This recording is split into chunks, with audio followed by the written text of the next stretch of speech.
এই বৃষ্টির মধ্যে দিয়ে রথ দেখতে বেরিয়ে গেলাম। তো রথে কত লোকজন হয়েছে দেখতেই পাচ্ছেন। আর রথের উপরে সবাই বসা আছে ঠাকুরমশাইরা।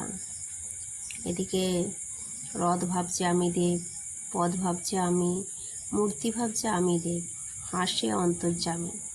এই ভেবেই অন্তর্যামী ভিতরে হাসছে, আর আমরাও রথ দেখে যাচ্ছি। আর এই যে জল, মানে রাস্তা ভরে গেছে বৃষ্টির জলে। তো আমরা তার মধ্যে দিয়ে এগিয়ে গেলাম। এই যে লোকজন। আর রথ দেখতে গিয়ে পুতুল কিনবো না, মাটির পুতুল তা তো হয় না, তাই জন্যে মাটির পুতুলের কাছে গেলাম। তারপর দেখে শুনে পুতুল নিলাম। ঘাড় নাড়া পুতুলগুলো কি সুন্দর, আর পাখি সবই আছে।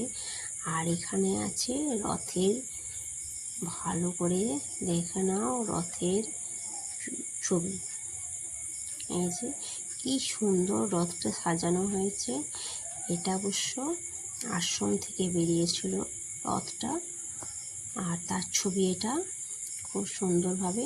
যারা বাড়িতে বসে আছেন তারা ভালোভাবে দেখে নিন, কারণ বৃষ্টির মধ্যে সবাই তো বেরোতে পারে না, তাই ফোন হাতে নিয়ে সবাই এখনও বসে থাকে। সেই ফোনেই দেখা যাবে এই ছবি, তাই দিয়ে দিলাম।